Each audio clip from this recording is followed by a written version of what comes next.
The Lord be with you. And also with you. A reading from the Holy Gospel according to St. Matthew. Glory to you, O Lord.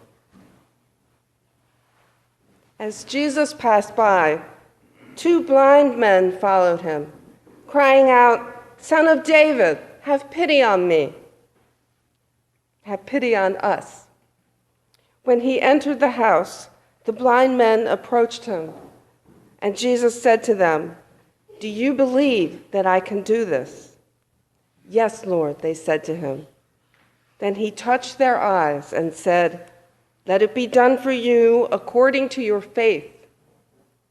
And their eyes were opened. Jesus warned them sternly, "See that no one knows about this." But they went out and spread word of him through all that land. The Gospel of the Lord. Praise to you, Lord Jesus Christ.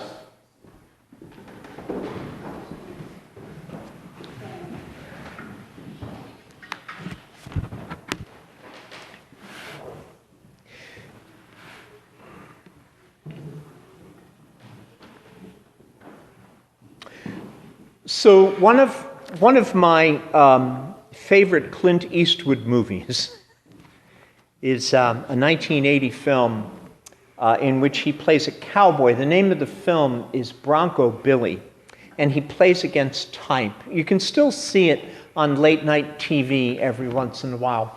But he plays the part of the head of a Wild West show, the last authentic Wild West show in the United States.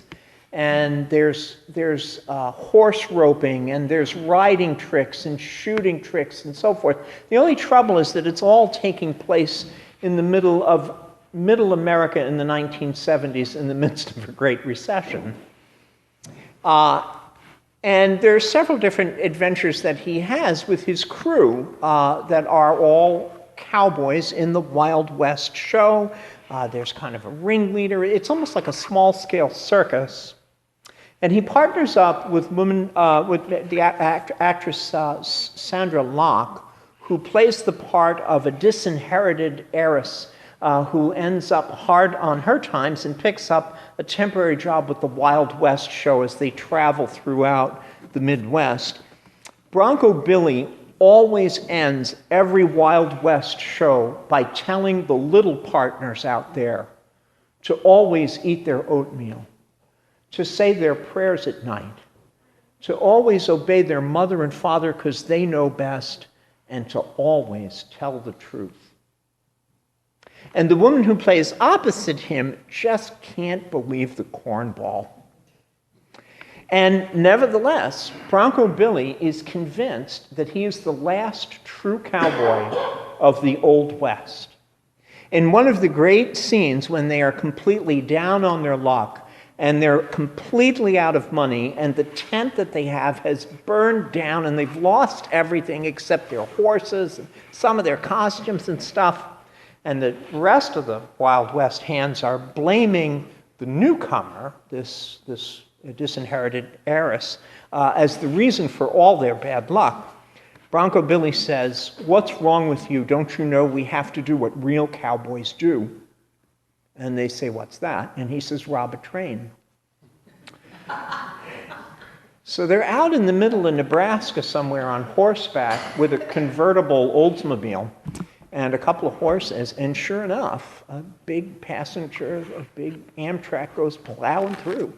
And they get into a full gallop and floor the Oldsmobile, and they're chasing the train, which is, of course, beating them and never really knows they're there, except for a 4-year-old who's looking out the window next to his sleeping mother and says, "Mommy, cowboys and Indians," as they go whipping past.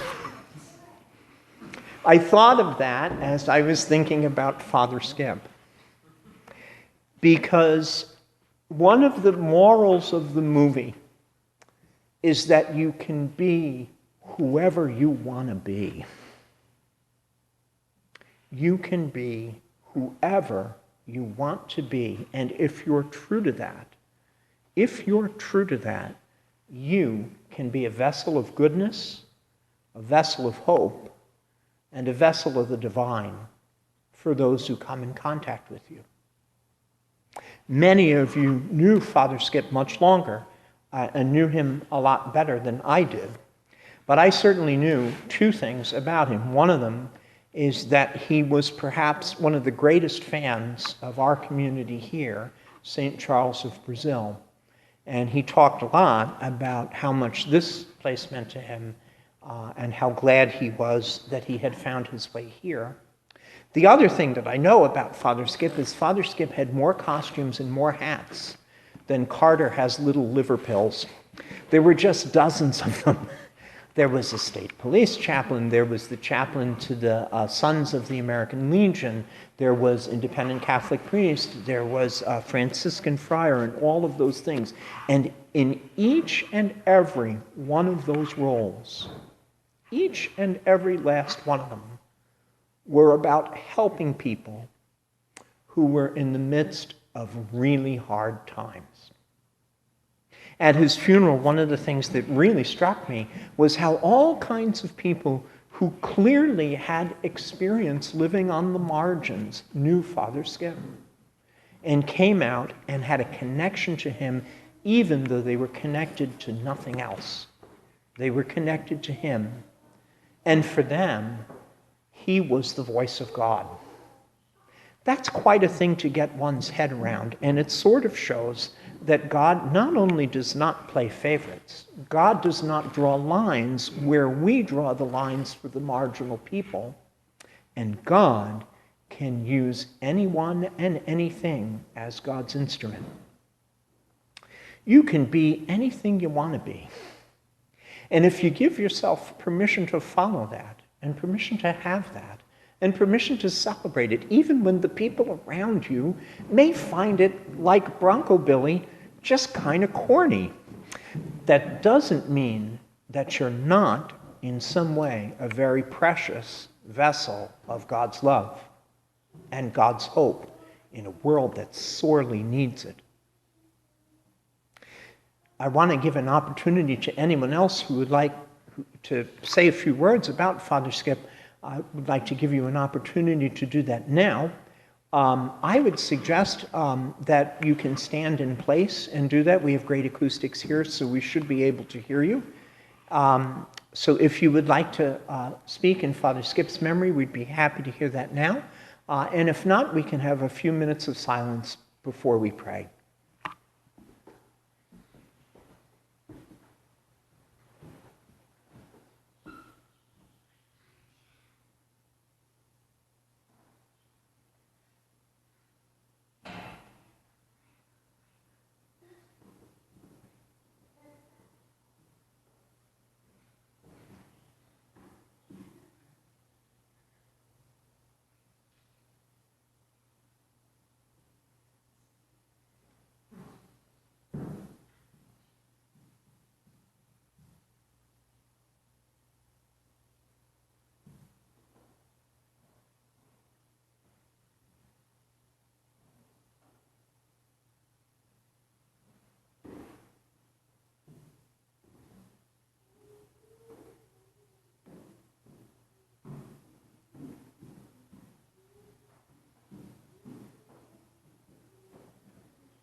Noticing so much about Skip after he died. I thought about him and I prayed for him. I just feel like I need to to witness a little bit, but Skip, I thought his response to his suffering was truly wonderful, truly beautiful, and truly Christian. And that he suffered a lot in life, and he did not, my experience, and I think from what I heard from everyone, did not burden others with his suffering. His response to his own pain, obviously he had suffered in his life alienation. And he dignified every piece of himself by using his pain to connect with others' pain. By being wiser and forgiving to the forces in society that put him in the position that he was in many years ago. It's not easy. He had physical suffering as the older he got. And I was truly amazed when I thought about the depth of his commitment after being at his funeral and listening to the stories. So many people saying, he saved my life. He saved my life. So I think that Skip gave people joy. He was the most unique person you could come across. But his intention was to lighten others' burdens. When I was ordained, he approached me and gave me a little gift, a little brochure of his own, and asked, if you need catalogs for different kinds of stuff, I know where to get the best deal. This is the catalog, and really very sweet, and a very sincere desire to help. So I think that sometimes he buried the fact that he really did suffer. And I remember him as a man who embodied a Christian. Someone who forgave the world and bolstered others who were feeling their pain. I just needed to witness that.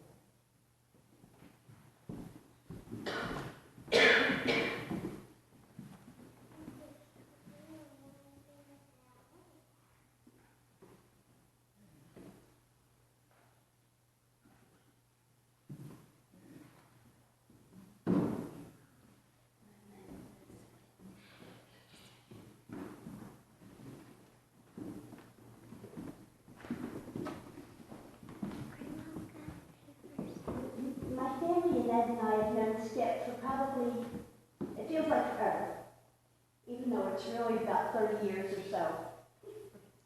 Sort of, kind of. Some days it was a lot longer than 30.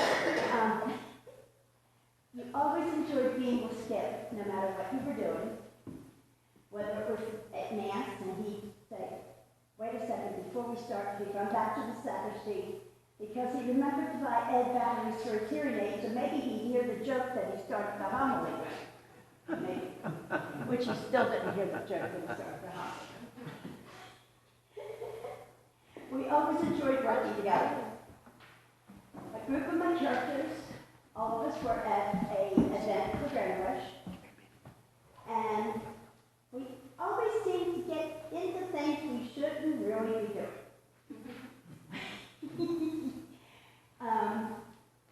Skip said, hey gee, Richard Shear just came up to me and said we got to stop in at this party in the next ballroom. Okay, we'll go. We'll take a quick stop. Well, Skip is the KB toy soldier. So then Alan. He was great, by the way. He was big and he was tall enough. I certainly wasn't. And I was fancy, my country rabbit. So we go in, we didn't know what the event was, and to this day, luckily we didn't get arrested, Bob Chuck is still working who the nuts were that invaded his wedding reception. Yeah, we got out without getting caught. Too bad. Some events were solid, actually they were. One of the men who plays the Oriole bird was killed in a car accident. So Skip said, let's go do something. I said, let's do it. So we got like 4 or 5 of us together. We all got dressed. somewhere in Columbia. All of us are standing on a corner at Little Patuxent Parkway with our heads bowed as the funeral procession went past. Because we knew each other as characters, not as Ed and Judy and everybody. So, Skip had helped me with numerous children's events that we would work with Juggle Cinema. And we would greet all the children as they arrived, and then be introduced in the front of the theater when it was time for the movie to start. We always had a great time. We'd never get rich doing this, but everything else that you received from it was tenfold what you would receive in money. Between the love from the children and the hugs and kisses and smiles and laughter. And Skip's love of children was huge. Right, Millie? About 2 years ago,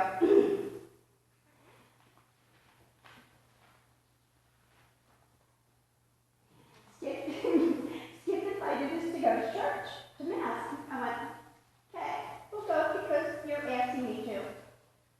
He knew that in the late 80s, mid-80s, late 80s, I had been friends with a priest out at St. Joe's in Fortune, and we were talking, and he made a statement.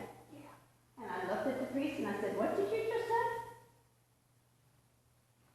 It wasn't how I was raised and what I was taught in school. I walked out, and I never went back. So when Skip said, will you come to Mass? I went, okay, just this once. Well, we went to St. Michael's until Skip left, and then we left also. But he never let us down. God love it. He brought us here to all of you. Thank you, Skip. Yeah. He loved coming here. He liked coming to Mass here with all of you and with you, Father Pete. He said the only thing he was concerned about was if he helped you come celebrate Mass, he couldn't sing as good as you. He was really concerned about that.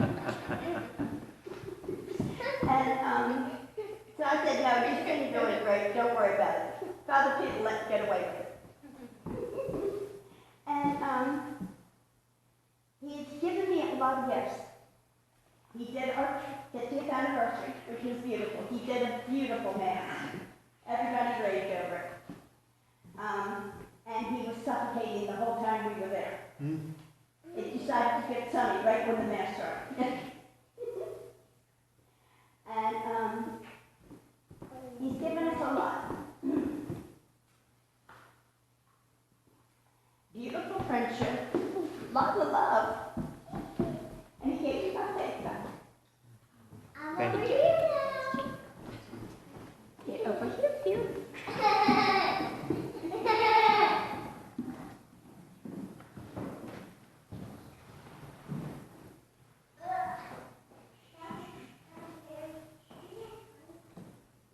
Hello everyone, my name is Joshua. I know that you all know me for only a week. I met Father Skip about 4 years ago, or 3 years. I've been serving to him about 3 years from now as an altar boy. I was an acolyte. Before Father Skip passed away, the other bishops was planning to make me as a deacon, actually. But sadly, things didn't turn out as I thought it would be. Things were breaking up. But when I first met Father Skip, I thought, this other priest, he might be the same as the other people, but no. When I met Father Skip, he was full of joyness and happiness and everything. But it was good serving with him. Sometimes when he doesn't know what he's doing, I try to guide him. I try to guide him and tell him, hey, Father Skip, that's not it. And Father Skip, you forgot your glasses. Man, I said, Father Skip, you're late again. But I told them, I think God will understand it.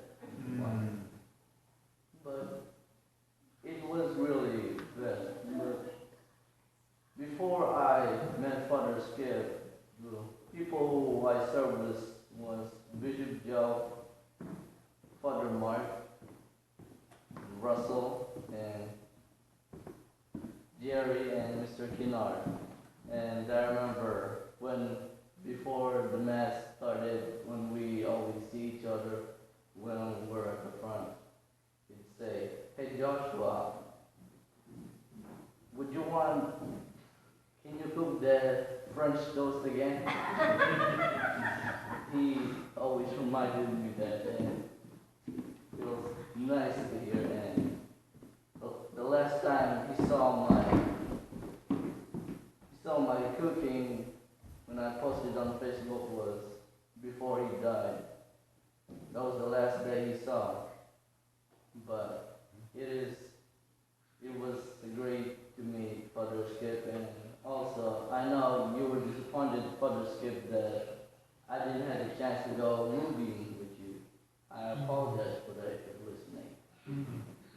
But you're a great man. I hope there are more people like you in this earth. I hope we find more of them in the future. Thank you very much. Thank you. Well said.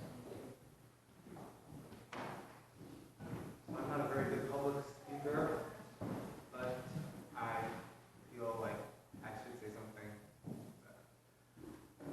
I met Father Skip probably January of 2013. I was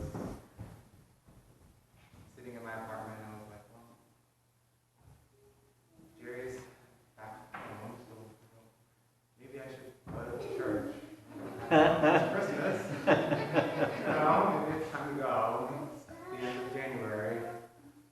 So I make my way to St. Michael's, and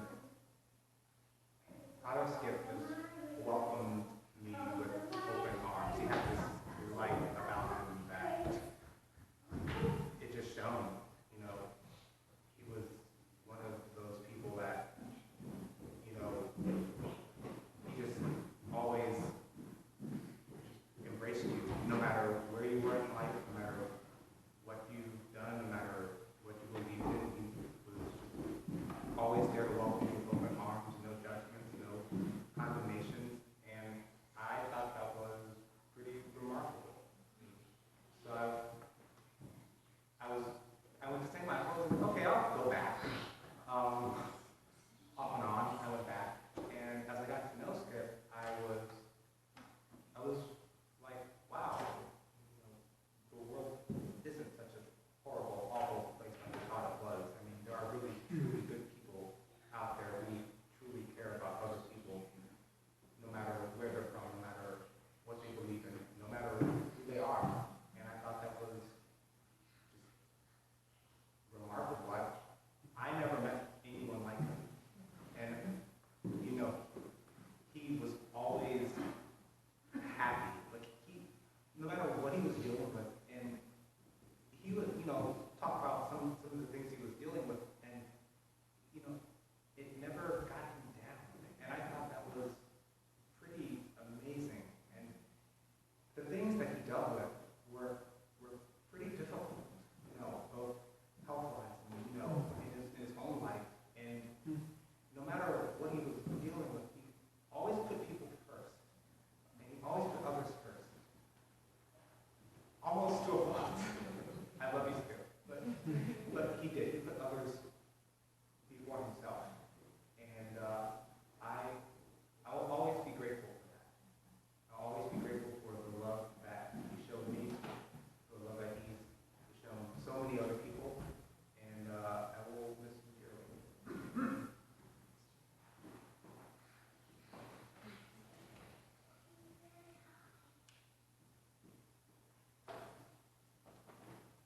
I'm a horrible public speaker too. All right, I'm behind this a little bit, but I was always we met Father Skip at St. Michael's as well, And he was a presence there. And when we left the church, it was sort of a rough time.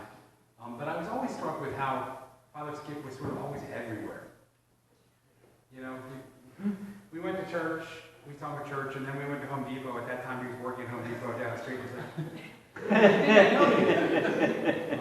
And he just seemed to be present in lots of people's lives. And I think he would be so content right now to know that people really responded to him in the way in which he wanted to be responded to. Yes. And that he would be moved by that, to know that there were so many people that were touched by his life. And that, you know, he helped John and I find our place here too. And even though it was sort of out of the blue, we checked and he said, hey, you got to check out this new place. I know you're someplace else, but check it out. And it just was the right time. And Skip seemed to have that gift, I think. And I'm hearing it here too, that just being in the right place at the right time and giving people what they needed. And I think John and I, in some ways, were fortunate because I think occasionally we were able to give that back to him. He joined us for dinner a few times, and we got to share some of his burdens and hear some things going on. He wasn't so good at taking advice. I have to say that. I think I'm echoing what Jared said. There were things that, you know, times when he was so giving to his own detriment. And I think that that's what we're really called to do. And I think he modeled that for all of us in a real way.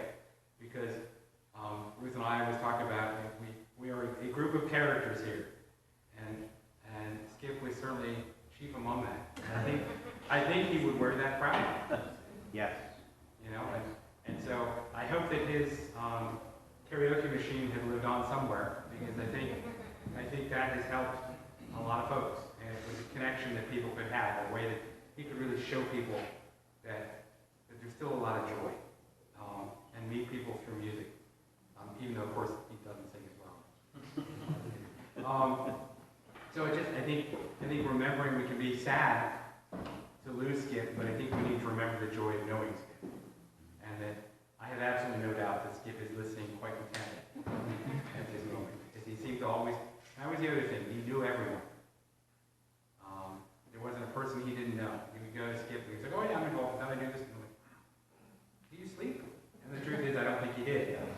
And when he did, it wasn't well. So, you know, again, I think we can draw a lot from Skip's life and his presence in all of our lives.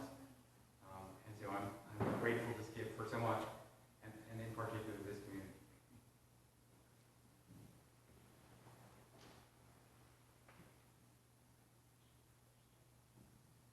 I don't know if this would be called a verbal tick, but I recall it seemed like every time he would, his most common preface for any comment he would make would be, a lot of people may not know this. Am I right?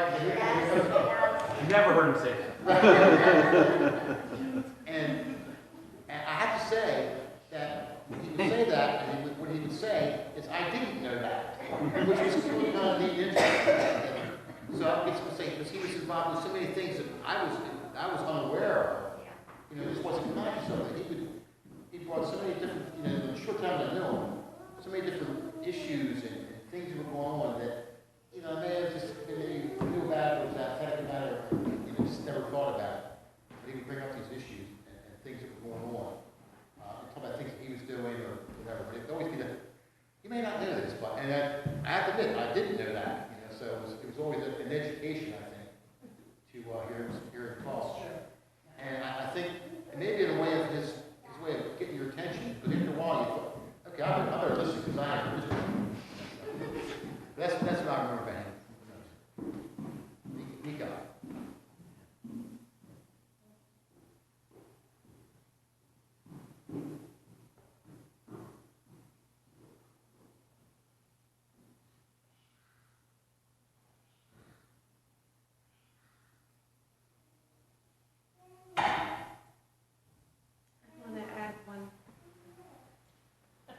At the funeral home, I want to witness to you, if you didn't see Skip's face in death, the joy on his face. I will never forget it. As a Christian, I will keep that in my mind for the rest of my life. Pure joy.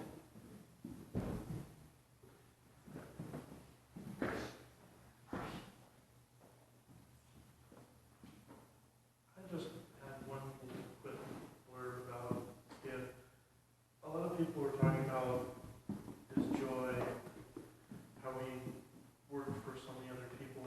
The thing that really strikes me most about Skip was he was absolutely relentless about working for other people's joy.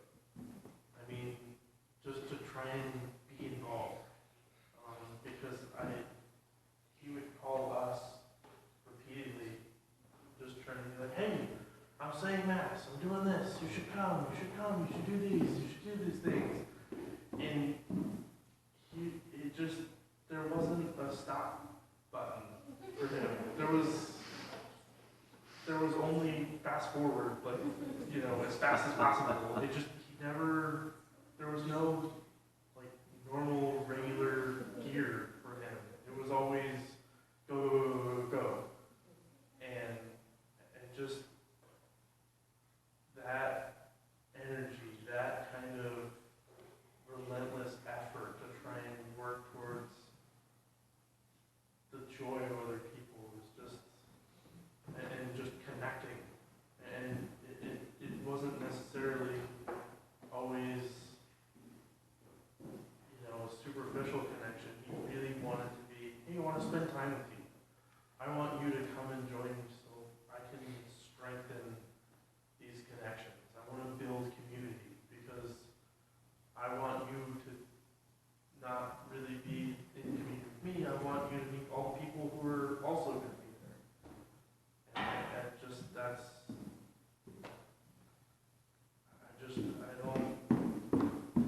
I don't know how you can kind of keep yourself in such a high gear without having a whole lot of Holy Spirit driving you. I mean, the passion that he had, it showed through.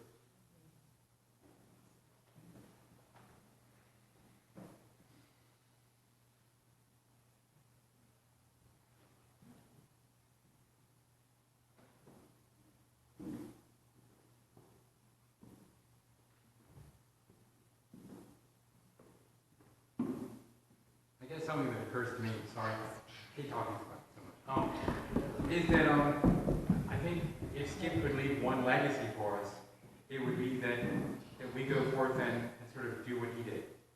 There were a lot of things that he was doing that somebody else has to pick up that staff. And I hope that we can all in our ways, bring a little bit of Skip with us. Because I think that would serve his memory better than anything we could say here tonight. So, just give that some thought. He's always had so many things to do, he would show up, and he was always ready. Right. And it was hard to hold him, accountable to everybody. Well, I've been over here and I've been there, and I got called to do this. So, he always managed to show up on time for dinner, though. I was just going to say, I think in our journey as a parish, we've had just these serendipitous things happen, like Lyman's Church, and I think for Skip was probably one of those because he sort of joined two communities that were separate. In doing that, he enriched our parish by bringing his talents, and many of your talents along to this parish and shared. He knew it and brought